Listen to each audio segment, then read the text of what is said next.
Only lecture system of medicine. Scrofloso number 12 or S12 or Marina. Functional medicine, ophthalmic cases for eye disease, the new era of electrohomeopathic, enters of bioelectrical energy, bioelectricity, basic to expert program, age groups of remedies, part 3. Welcome all participants and attendants. S12, Marina, Scrofloso 12, Stott Mittel, S12, Marina, Scrofloso 12 और state metal. State metal ये इतने नामों से जानी जाती है ये medicine. बार बार इसलिए रिपीट कर रहे हैं, नाम मालूम हो जाए। S12 से है, इसको शॉर्ट में हम S12 से जानते हैं। मैरिना भी इसका नाम है। मैरिना मीन्स मैरिन की मीन्स होता है कि समुद्र के। ठीक है। ओरिजिन, इसकी जो उत्पत्ति हुई है, शुरुआत हुई है, starch, tannin, minerals, salt, pyridine, atropine, हाइको हायोकेमाइन, राइनिन, म्यूसिकलेज, फाइटोस्ट्रॉल, एपिजेनाइन, अल्कोलाइड, स्क्वाटरस्पेनिस, berberine, canadine, hydrastine, isobutyl oxalate acid, स्पाइनोलेथोल, आइसोथियोसेया, नेट, ग्लूकोप्रोपेटाइन, एल्जुना अल्कोहल, एस्कॉर्बिक एसिड, एट्सेट्रा। इस S12 के जो हैं, जो पैदावार है या उत्पत्ति है, ओरिजिन है, ये इस तरीके से हैं। प्लांट्स का कॉम्बिनेशन तो हम पढ़ चुके हैं, इसलिए यहाँ पे प्लांट की कॉम्बिनेशन हम नहीं ले रहे हैं। ये 8 प्लांट्स हैं इसके अंदर यूज़ किए गए हैं। Introduction, S12 for the English word Marina. S12 को इंग्लिश वर्ड में मैरिना के नाम से जान रहे हैं। It is a named of marina, marina या मैरिन का लें। It is a named of marine which is means sea in Hindi, जिसे हम समुद्र समझ सकते हैं हिंदी में। सी, मैरीन के माने होता समुद्र के। Just as rivers have an unbreakable relation between with sea, जैसे कि हमारी नदियाँ किसी भी रुकावट की समुद्र से जाके मिलती हैं। Similar different parts of the body are related with eye. इसी तरीके से हमारा जो बॉडी है, हमारे जो शरीर है, इसी प्रकार से सेम इसी तरीके से पूरे बॉडी का हिस्सा जाकर कहीं ना कहीं आँखों से जुड़ा होता है। हम देखते हैं, वह हाथ को हटा लेते हैं, कोई नुकसान पहुंचाने वाली चीज़ आती है सामने से, वो हट जाते हैं, डस्ट आता है, आँख बंद हो जाती है। तो कहने का मतलब है कि अगर गर्म दिख रहा है, अगर दिखे ही नहीं, तो हम किसी भी गर्म चीज़ को उठा लेंगे और किसी भी नुकसान पहुंचाने वाली चीज़ को हम हाथ में ले सकते हैं।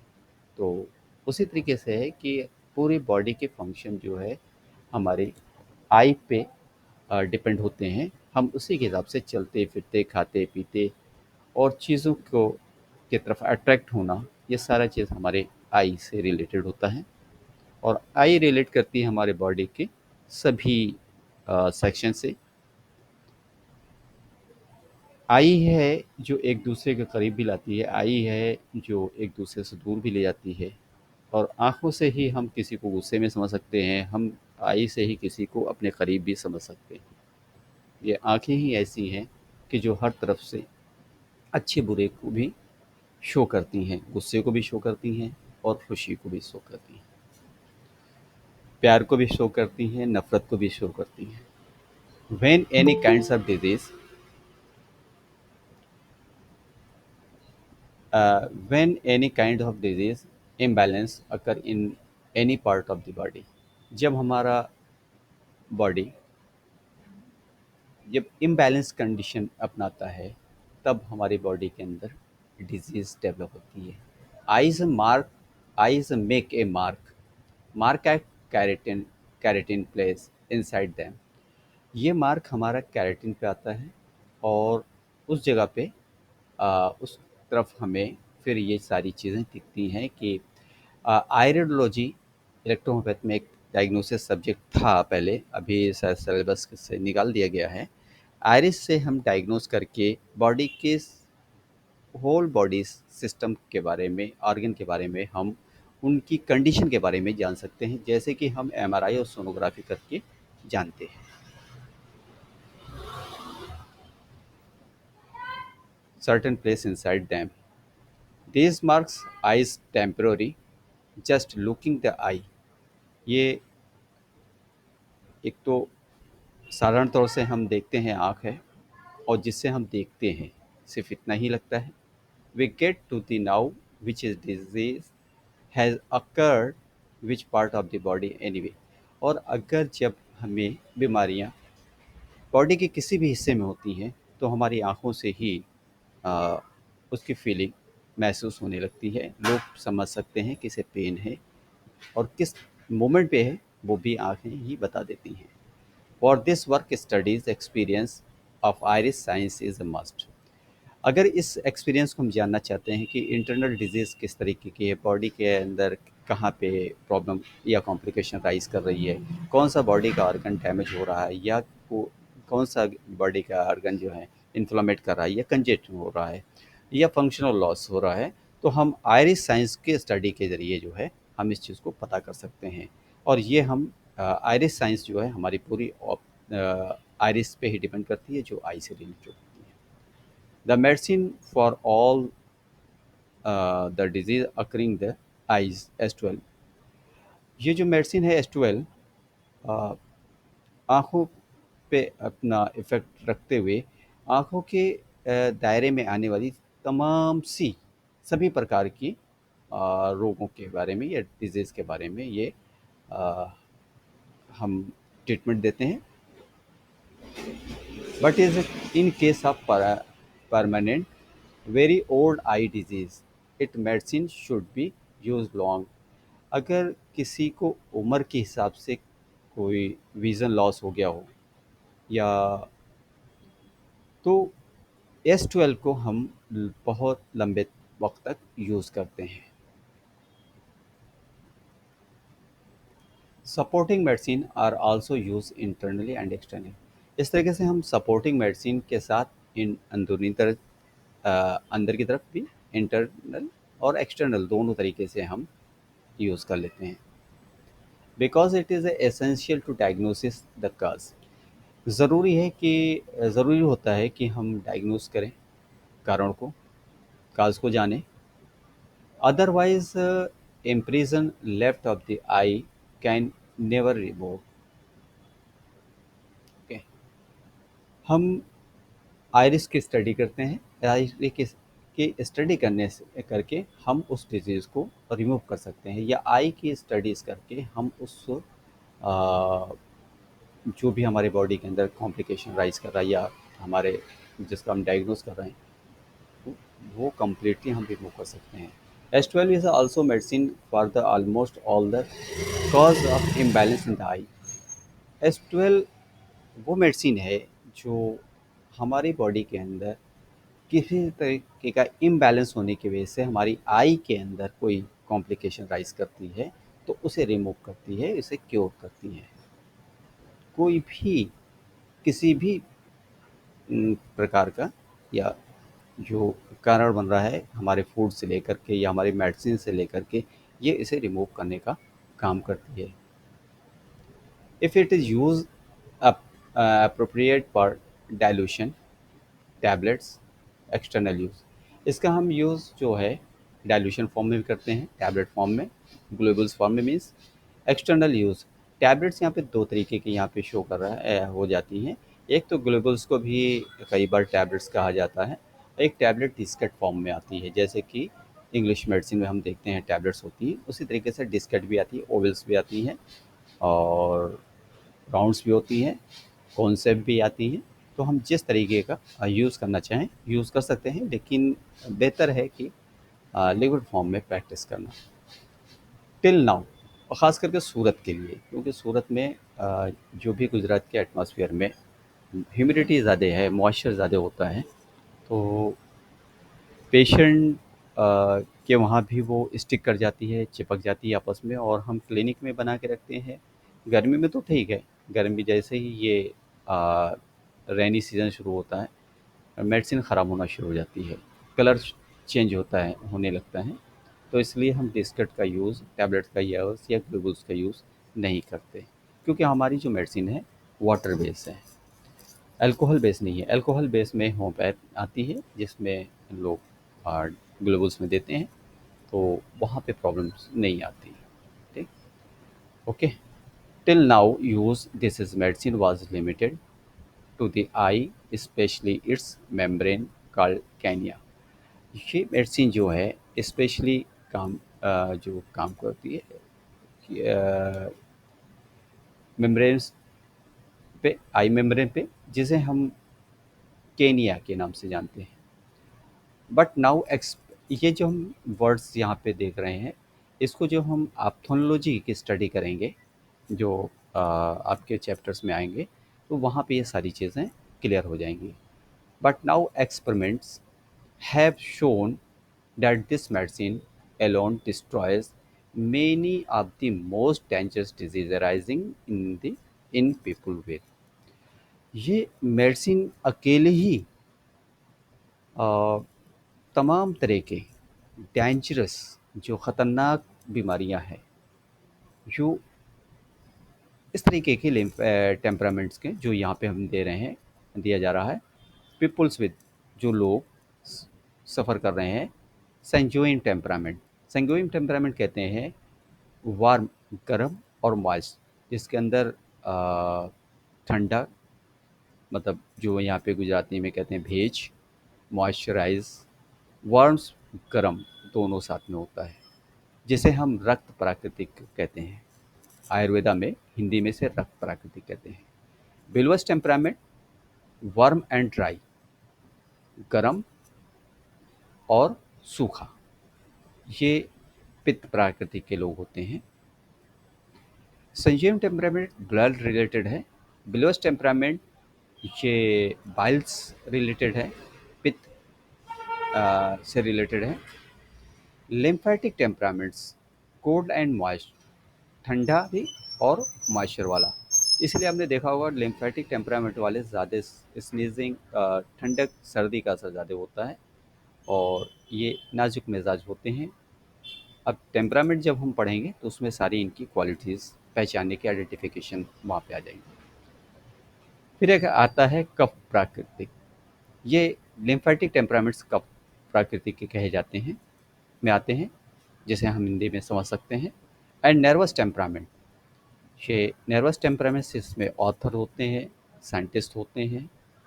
ये कोल्ड एंड ड्राई नेचर्स होते हैं, जिसे वात प्राकृतिक कहते हैं, विच विल डिस्क्राइब फर्दर, जो आगे फिर डिस्क्राइब किया जाएगा।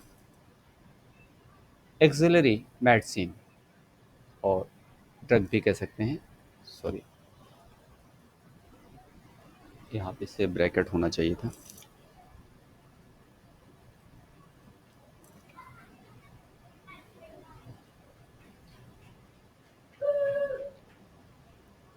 जो इसकी सहायक जो मेडिसिन हैं, वह स्क्रोफोसो है, कैंसिरिसोस ग्रुप है, वेनेरियो है, लिम्फेटिको है, एंजाइटिको है, पेक्टोरल्स है, फैब्रिफ्यूगो है, वर्मीफ्यूगोस है, electricities etcetera.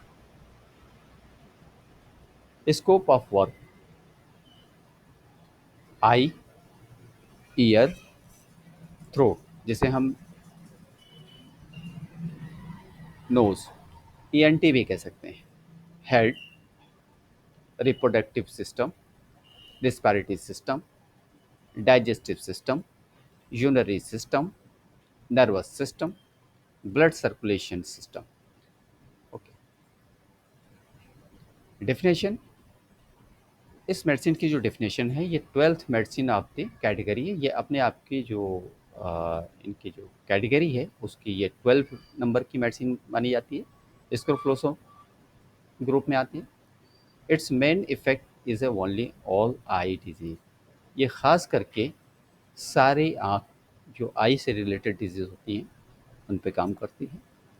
And the secondary, और सेकेंड टाइम जो सेकेंड इसका जो एक्शन है, effect is almost all the cause of eye disease. जो आई डिजीज के कॉज बन रहे हैं उन पे काम करती है, जैसे कि arthritis, gout, other it is that is it's is all organs of the body. जो भी बॉडी का ऑर्गन मेटाबॉलिज्म प्रॉपर नहीं कर पा रहा है तो उसका सीधा इफेक्ट हमारे लेंस पे, आई की सरफेस पे आता है। तो अगर आर्गन के अकॉर्डिंग हमारे आइज़ पे प्रॉब्लम आ रही है, आज जो भी आइज़ की प्रॉब्लम्स है हमारे फूड्स को लेकर के हैं, वो फूड्स जो हम फास्ट फूड लेते हैं और टेस्ट लेके खाते हैं वो हमारे ऑर्गन्स के लिए भी नुकसानदेह है, हमारे आई के लिए। आज देख रहे होंगे चश्मे करीब करीब हर बच्चे को आ गए हैं। रीज़न क्या है कि वो फेटस से ही वो ऐसी डाइट्स मिल रही है जो उनको पूरी तरीके से इफेक्टिव कर दे रही है, नुकसान पहुंचा रही है। Description, beauty of the face depending on the organs that make up the face। जो हमारे चेहरे की सुंदरता है, जो खूबसूरती है, वो आई से है, फेस की, नोज से है, ईयर से है, structures of the mouth and skin etcetera. तो हमारे चेहरे की जो भी खूबसूरती है, सुंदरता है, वो हमारे इन अंगों की वजह से है, इन जिस्मानी जो है पार्ट्स की वजह से जो एक्सटर्नल दिखते हैं। अगर आई में किसी तरीके की एबनॉर्मलिटीज़ आए तो क्या चेहरा अच्छा लगेगा?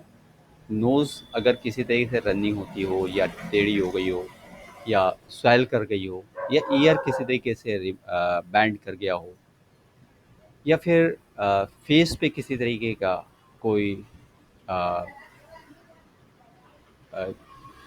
कॉम्प्लिकेशंस हो और कोई सिस्ट हो गया हो, माउथ और स्किन, ये सारी चीज़ें हमें मतलब हमारे चेहरों को बेहतर बनाती हैं, अच्छा बनाती हैं। तो ये जो मेडिसिन है ये इन हमारे फेस को बेहतर रखने के लिए, अच्छा रखने के लिए यूज़ की जाती है। In which eyes also enhance the beauty of the face. और इन चीज़ों से हम अपने चेहरे को सुंदर बनाते हैं, खूबसूरत बनाते हैं। If the basic power of spagyric essence of this medicine is applied to the eye becomes bright, big and attractive। इसका जो बेसिक पावर है स्पेजिक का, एसेंस का जो S12 का है, इससे जब हम अप्लाई करते हैं अपने आँखों पे तो आँखों को बड़ी, चमकीली और अट्रैक्टिव बनाती है। अगर किसी की आँख नहीं ऐसी है तो हम S12 के ज़रिए से, हाँ, अगर वो पैदाइशी ऐसी नहीं है तो फिर हम उसे पैदाइश जो कंजेनाइटल है, जो पेट से ही चली आ रही है, फ़िटस के ज़रिए से ही आ रहा है कि पैदाइश के वक़्त ही मतलब ऐसी थी, तो उसे हम नहीं ठीक कर सकते, ना ही उससे कोई चेंजेस ला सकते हैं। कोई भी डिज़ीज़ अगर कंजेनाइटल है, बाय द बर्थ है, तो उसे हम नहीं, आफ्टर बर्थ है तो उसे हम ट्रीट कर सकते हैं।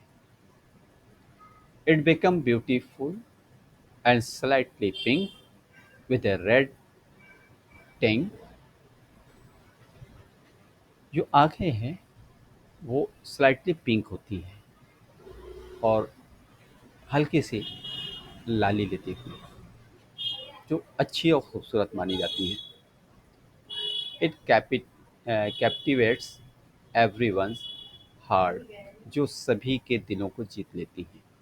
तो कहते हैं ना कुछ आँखें ऐसी हैं कि देखते ही जो है आदमी उधर अट्रैक्टिव हो जाता है, तो वो ये आई बनाती है। S12 के अंदर वो क्वालिटी है कि अगर आँखों में कोई प्रॉब्लम हो, तो फिर से वो वापस उसी अट्रैक्टिव आइज़ की तरफ ले जाता है। Sometimes it feels like when one blind, अगर कोई ये महसूस करे कि आँख बंद करके बैठ जाए, ये सोचे कि हम अंधे हो गए हैं, तो उसके लिए क्या मायने रखता है? उसके लिए पूरी दुनिया अंधेरी हो जाती है। उसका कोई सब कुछ खाली-खाली सा हो जाता है। कहीं पे कुछ भी उसके लिए नहीं बचता है। तो अगर फेस पे किसी तरह की कॉम्प्लिकेशन राइज़ कर रही है और वो हमें ब्लाइंडनेस की तरफ ले जा रही है, अंधेपन की तरफ ले जा रही है, तो हम S12 के ज़रिए से इसे कंट्रोल करके चेहरे को खूबसूरत और लाइफ को भी खूबसूरत और अट्रैक्टिव बनाते हैं। Eye damage is caused due to imbalance in some organ and some people also have hereditary disease।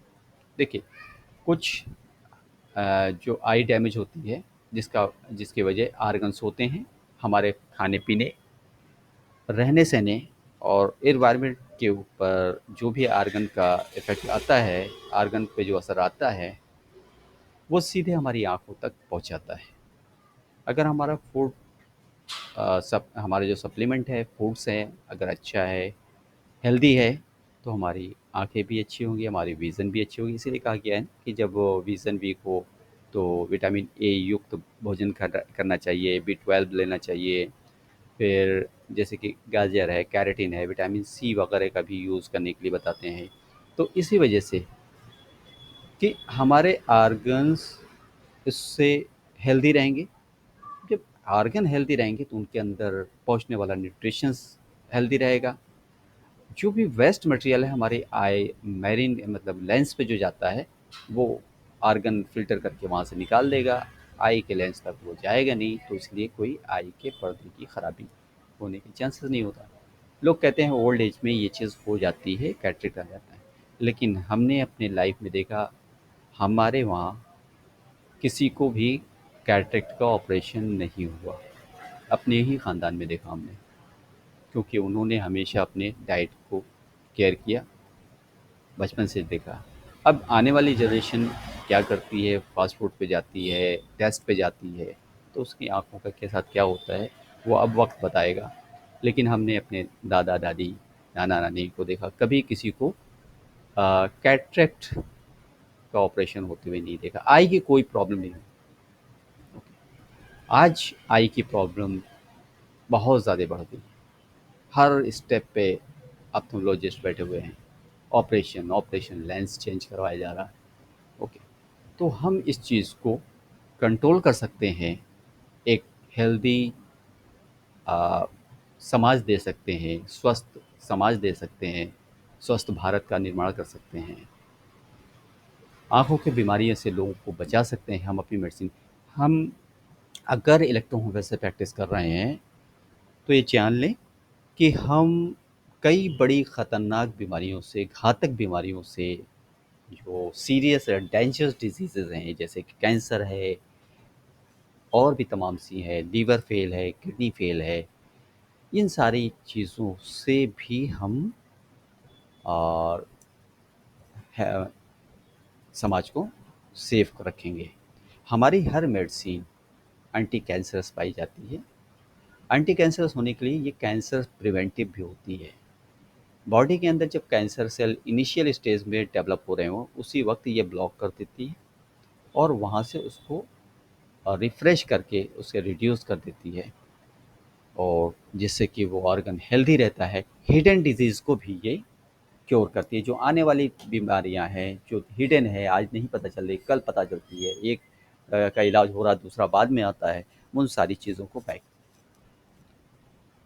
To deal with these problems, cause only S12 is a sufficient with the supporting medicine। ये हमारी सभी प्रकार की, सभी तरीके की problems जो आँखों से रिलेटेड है, S12 अकेले ही अपनी सपोर्टिंग मेडिसिन के साथ क्योर कर देती है, जो कंप्लीट क्योर की तरफ ले जाती है। It is a preventive medicine for some disease, which is a ruin disease face like scurvy. बहुत ही ख़तरनाक जो बीमारियां हैं जिसमें हमारी आँखों का पूरा पूरा लॉस हो जाता है या कुछ हद तक लॉस होता है, जो इस तरीके से हैं, जो हमारे चेहरे को ख़राब कर देती हैं। Scurvy, scarlet fever, etcetera. Some disease which is spoil the beauty. कुछ डिजीज़ जो है हमारे चेहरे को बर्बाद करती हैं, कुछ हमारी आँखों को बर्बाद कर देती हैं, ख़राब कर देती हैं। Beauty of eyes face along with the ruining in the I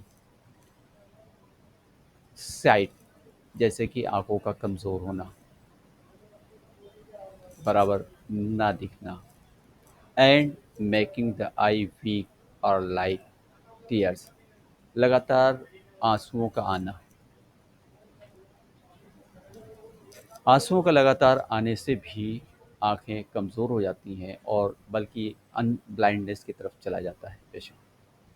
tears which melt the skin of the eyes cause irritation. चिकना गाढ़ा पानी लगातार चेहरे पे आना, निकलना आई साइड से, जो कारण होता है इरिटेशंस का। New cold and watering from eyes, नई जैसे सर्दी हुई है उस वक्त लगातार पानी का आंखों से निकलना। तो ये भी एक वजह है कि हमारी आंखों को नज़ला भी, जिसे नज़ला कहते हैं, ज़ुकाम कहते हैं, अगर बहुत ज़्यादा रहता है तो वो भी हमारे आई सिक्रेशन लगातार बन रहा है, टीयर्स बार बार बन रहे हैं, बहुत ज़्यादा निकल रहा है, अननोन काज है, सर्दी है या फीवर के अंदर ऐसा हो रहा है, तो हमारे विज़न को लॉस करते हैं।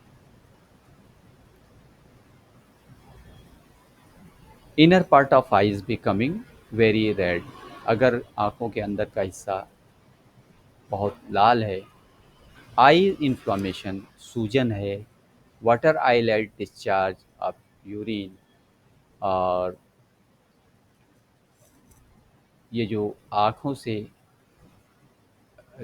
जो डिस्चार्ज हो रहा है वो यूरिन जैसा हो रहा है, या मतलब पीला पेल कलर का हो रहा है, और यूरिन डिस्चार्ज होने की वजह से आँखों पे भी इसका असर हो रहा है।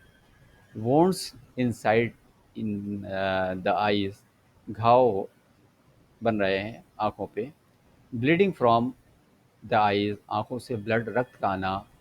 Glue like crust, mud getting deposit on pupil of the eyes, जैसे कि आँख आ जाती है, उड़ जाती है, तो कीचड़, जो कीचड़ कहते हैं लैंग्वेज में, कचरा निकलता है, बल्कि एक म्यूकस मेम्ब्रेन टाइप निकलता रहता है, बार बार उसको साफ करते रहते हैं, चिकना चिकना सा और गाढ़ा गाढ़ा सा, और पानी सिक्रेशन भी होता रहता है, तो उसको भी ये ठीक करते हैं।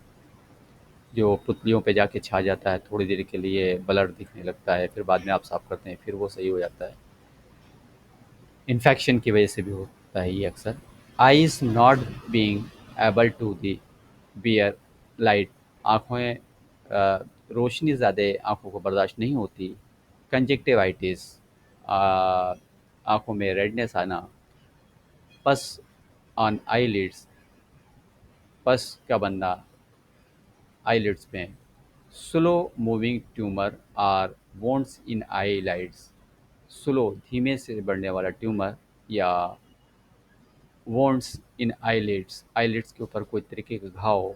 कैंसर, अक्मुलेशन ऑफ पस in the corner of the eyes, और साइड, आँखों के साइड पे पस का इकट्ठा होना या आँखों के साइड से पस का आना। Redness of blood inside the eyes, burning sensation in the eyes, आँखों का जलन, and pain due to stitching, जैसे कि क्रिकिंग, जलन के साथ जो है आँखों में किरकिराहट महसूस करना, जैसे डस्ट चली जाती है, किरकिराहट महसूस होती है, उस टाइप से फीलिंग होना, और stitching. In case of watery eyes, अगर आँखों से पानी बह रहा है due to excessive use of eye drop, उस वक्त हम आई ड्रॉप का ज़्यादा यूज़ करेंगे। Eye problems with the headache, अगर आँखों की वजह से सर दर्द है, स्टिंगिंग पेन, थूकने जैसा पेन, ग्रीटीनेस इन आई, आँखों में किरकिराहट महसूस हो रही है, तो उस वक्त हम S12 देंगे। Should be use in high dilution, higher dilution में, हाई डाइल्यूशन शुरू होता है 1:47 का जो फार्मूला है, उसमें फर्स्ट सेकंड थर्ड करके हम, हमारे वहाँ 10,000 तक की मेडिसिन आ चुकी हैं डाइल्यूशन में, लेकिन ज़रूरत नहीं पड़ती है। लेकिन अगर ज़रूरत पड़े तो दिया जा सकता है, लेकिन जनरली जो देखा गया है 200 तक ही यूज़ ज़्यादा होती है। हाँ, क्रॉनिक केस है तो एक बार 10,000 का, पहली बार जब पेशेंट आए तो एक उसके टंग पे ही डाल देना है, जो अपनी क्लिनिक से डाला जाता है। Dilution of and the second dilution should be given, पहले हायर डाइल्यूशन देते हैं फिर बाद में सेकंड डाइल्यूशन पे आ जाते हैं। कभी भी जब हम हाई डाइल्यूशन देते हैं तो उसके बाद हम अपने सेकंड डाइल्यूशन की तरफ वापस आ जाते हैं। लगातार हम हाई डाइल्यूशन का यूज़ नहीं करते। अगर हाई डाइल्यूशन का यूज़ करेंगे लगातार तो नेगेटिव एक्टिविटीज़ बॉडी के अंदर बढ़ सकती है। हमें negative to positive, positive to negative balance करना होता है डिजीज़ को। Along with this S12 should be use externally also, और इस तरीके से हम S12 को एक्सटर्नल भी यूज़ करते हैं। Some disease claim to slowly imbalance the eyes for with in the week and destroy vision, कभी कभी ऐसा लगता है कि स्लो स्लो इम्बैलेंस हो रही है आई, और फिर बाद में पूरी तरीके से विज़न लॉस हो जाता है। This is a medicine promises to single handle eradicate all the disease that is presented by the medicine। जो भी इस रेंज में डिजीज़ आती हैं, ये अपनी अकेली ही उस सारी बीमारियों को हैंडल करती है। ये S12। Thank you. आज का लेक्चर यहाँ पे फिनिश होता है, ख़त्म होता है। आप क्वेश्चन को तैयार